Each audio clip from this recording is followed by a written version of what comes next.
새로운 내용이 나와서 좀 확인해야 되겠는데요. 처갓집 그 장모님으로부터 배우자가 또 돈을 받은 게 2억 원 정도 더 있다라고 말씀하셨어요. 나중에 보니까 제가 아시다시피 추징금 내고 이러면서 저희 아내는 생활을 하면서 생활비에 굉장히 어려움을 겪었고, 그래서 생활비로 한 200, 300 이렇게 쭉 이렇게 받은 것이 제법 되는 것 같은데, 거의 다 포함하면 그렇게 해서 받은 게 2억 이상이 되는 것 같습니다. 보니까 이게 지금 말씀하셨던 내용들이 조금씩 바뀌고 있는 것이, 저는 처음에 바뀌지는 액수가 않았습니다. 왜냐하면 청문회를 오늘 처음 하기 때문에 처음 들으시는 것이고요. 자, 그러자 주진우 의원이 장모님 쪽으로부터 받은 2억 원이 넘다는 금액 증여세 납부자료는 왜 안 내느냐라고 비판했습니다. 이게 어떤 대목인가요, 주 의원님? 네.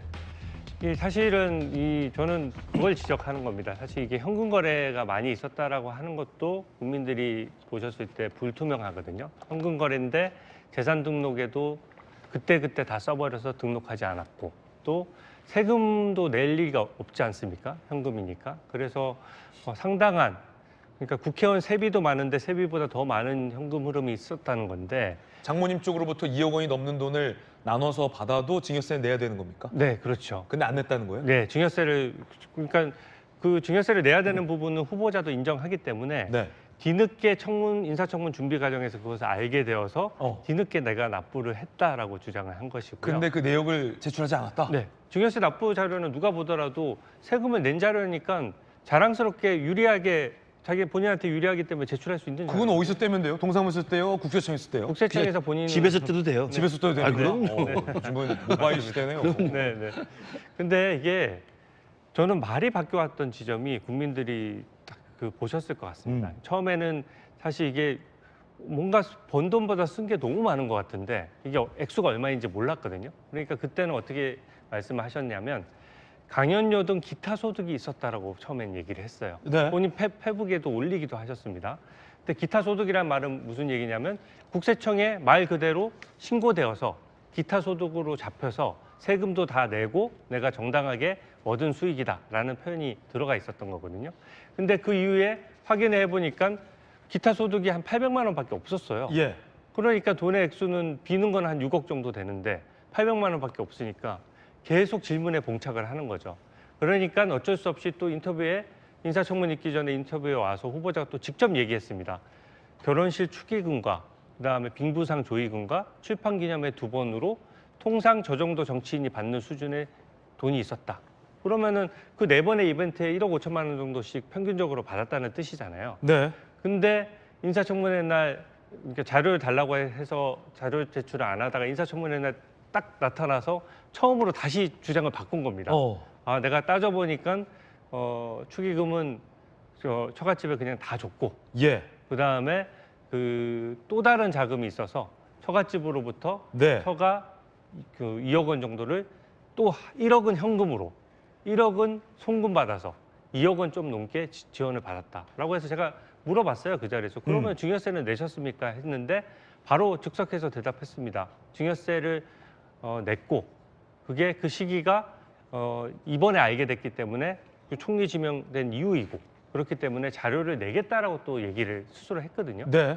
근데 그 납세 자료를 지금 제출을 하고 증여세를 있다는 많이 안 냈다면 이건 탈세에 해당하기 때문에 불법적인 문제가 또 발생하는군요. 그렇죠. 원래 인사청문회 많이 보셨겠습니다만 원래도 사실은 증여세를 탈루해 오다가 인사청문 과정에서 들통이 나서 그것을 만약에 뒤늦게 납부한다. 그것도 국민 눈높이 안 맞는 거거든요. 국민들은 다 투명하게 유리지갑처럼 다 들여다보면서 네. 세금을 다 모두 다 내야 되는 건데 왜 이 부분에 대해서는 들켜서 사실은 낸 것처럼 된 건데 그나마 하나에서 2억 원 넘게 받았다면 이거 상당히 큰 액수인데 네. 당연히 증여세 납부 대상이다. 그리고 현금 거래라는 건 항상 국민의 의심을 사게 되어 있는 네네. 겁니다. 지금 부의금 1억 6천만 원이라고 네. 출판기념회 2억 5천만 원 뭐 다 좋습니다. 근데 또 처갓집으로부터 현금 1억 원을 받았다라고 하는데 이것도 이제 그때그때 현금을 몇백만 원씩 받은 거라는 거거든요. 근데 현금을 그때그때 받았다라고 하면 그걸 적어놓지도 않았을 때 1억인 거 어떻게 알며 왜 현금 거래를 하죠? 그냥 계좌로 송금하면 되는데 또 현금 거래만 한 것도 아닙니다. 처갓집에서 2억 원을 지원받는 과정에서 송금도 하고 현금도 받았다라고 하는 건데 그럼 기본적으로 그냥 송금을 하는 김에 한꺼번에 했으면 되는 일이거든요. 왜 일부는 현금으로 주고 왜 일부는 송금으로 줬냐고 하느냐? 네.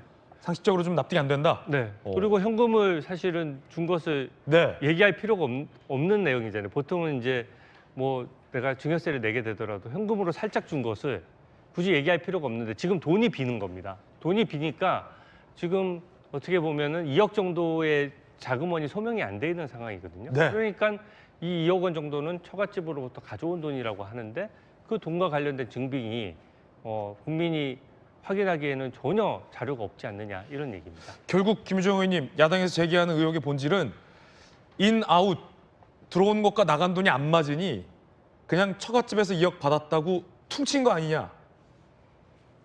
라는 의혹이잖아요.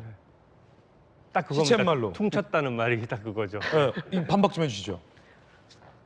퉁.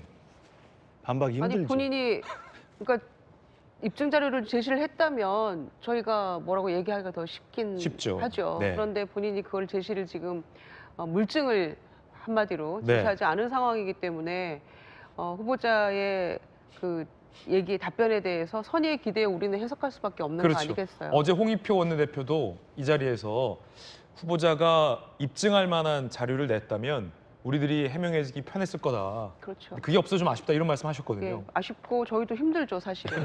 예, 솔직하게. 힘들죠. 솔직하게. 예, 근데 본인이 일단 그렇게 얘기를 하는데 또 그거를 남은 재산이 지금 신고한 재산이 2억인데 후원금 1억 4천에 본인이 한 6천이라고 얘기를 하는 이 마당에 이게 무슨 부정축제나 이런 것도 아니고 추징금 납부하기 위한 그간의 과정을 설명하는데 그걸 또 왜 그랬냐라고 문제 있어 보인다고 얘기하는 것도 저희로서도 참 그건 또 쉽지 않은 문제거든요. 그러니까 애초에 조금 더 적극적인 그런 답변 자세로 물증을 다 내놓고 청문회 때 모든 그 소명을 다 하겠다고 얘기를 한 바가 있기 때문에 국민들이 보시기에도 똑 떨어지는 뭔가가 있었으면 훨씬 쉬웠겠죠, 저희도. 그런데 그렇다고 해서 저희가 반박할 근거 자료를 저희도 가지고 있지 않은 마당에 그렇죠. 그거 왜 거짓말해라고 할 수도 없는 예. 거예요. 그러니까 마찬가지로. 참 어정쩡한 지점이 있긴 합니다만 저희는 그 모든 걸 합쳐서 추징금 안 낸 정치 사범들도 많은데 그걸 내기 위해서 어쨌거나 성실 납부하기 위해서 네네. 애를 쓴 점에 대해서도 조금 평가를 해주시고 그리고 남은 재산 정치 30년에 2억인데 6천만 원 본인 거다라는 그 지점 좀 조금 고려를 한다면 이게 그냥 18년 야인 생활을 막 산 건 아니잖아요. 본인이 뭔가 정치의 꿈을 완전히 접고 살았다면 모르겠습니다만은 앞이 안 보이는 깜깜한 상황에서도 공부하려고 애썼고 그리고 어찌어찌 다시 이제 정치의 재기에 성공을 해가지고 여기까지 와서 총리 후보자까지 됐는데 막 살았던 그런 흔적들은 또 보이지 않잖아요. 그러니까 그것까지를 다 감안해서 종합적으로 봐달라. 종합적으로 봐서 국민들이 조금 판단해 주셨으면 좋겠고 국민의힘에서도 그 점을 감안해 주시기를 네. 바랍니다. 이미 인주는 기정사실화 돼가고 있는 것 같아요. 네. 네, 제가 보기에는.